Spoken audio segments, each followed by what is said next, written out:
So our first speaker today is Dr. John Wallace from the University of Pittsburgh.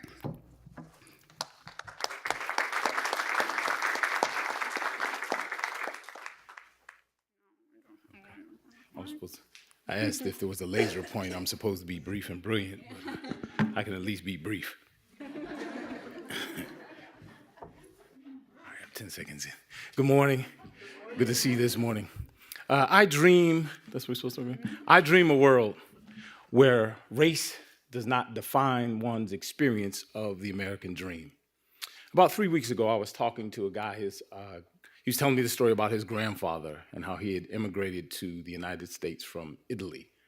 And he didn't know the language and, the whole deal, bootstraps and all of that. And so he got a job at United States Steel. And at U.S. Steel, he became a foreman.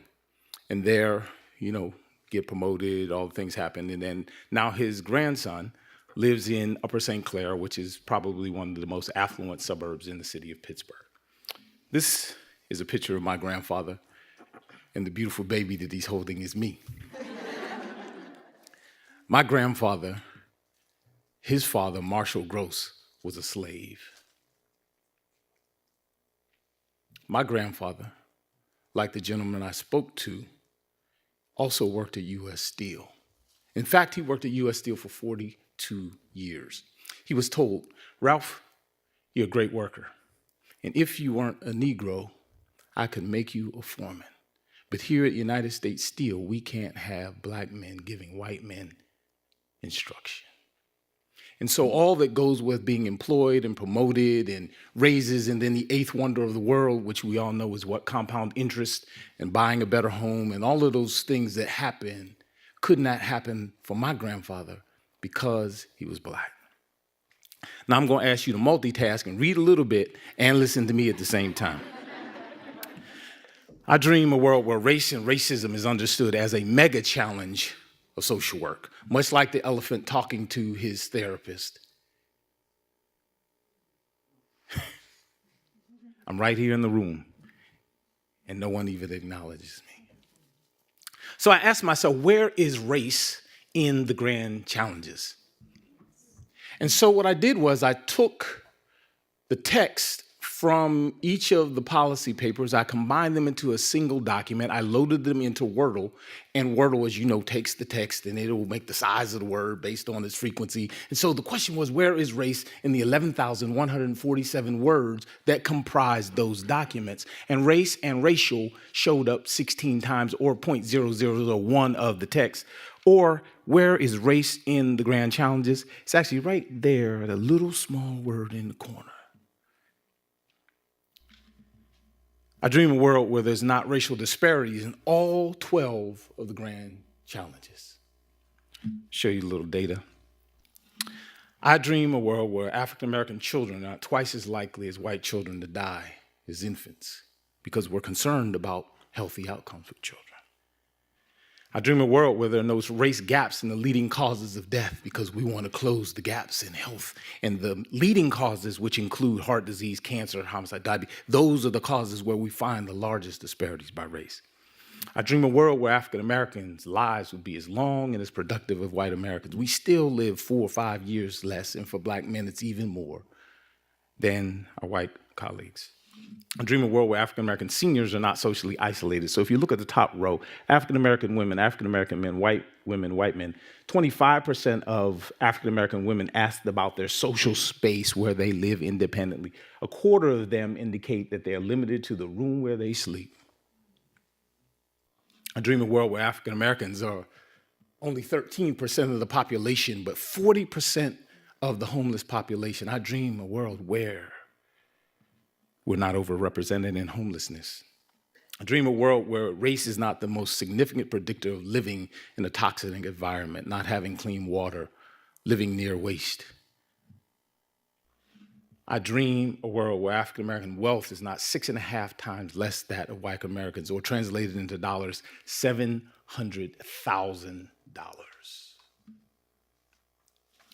I dream a world where African Americans' income would not have declined over the past 16 years. So 2016, our income, $39,490, is actually less than it was in 2000 when it was $41,363.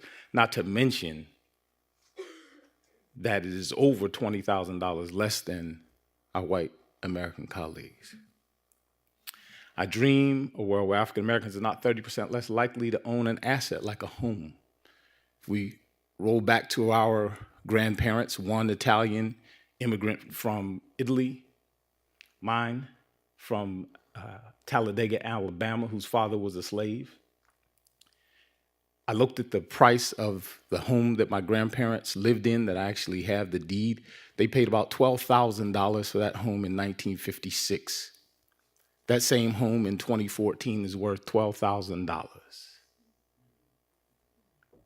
When grandpa's Italian, grandpa African-American dies, the real estate that they live in is their primary investment. Neither of them was an investor and all of that, but the property value of their homes, and let's just an estimate, one being $200,000, one being $12,000, that gap is what goes into education, what goes into business startup, which goes into the down payment for the next home, and on and on and on.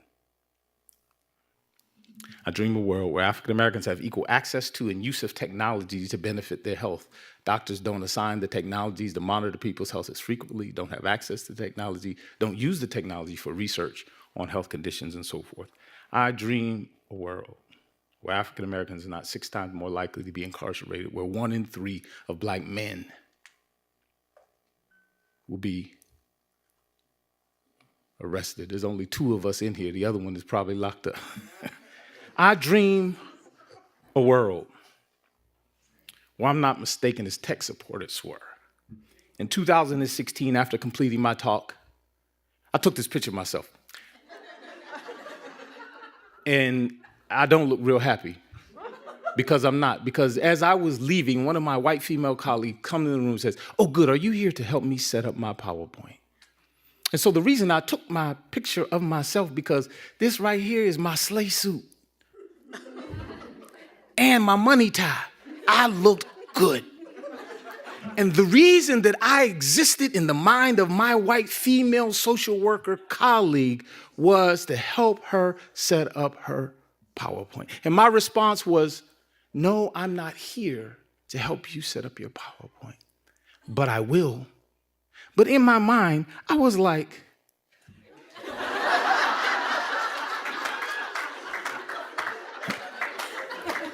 for real though?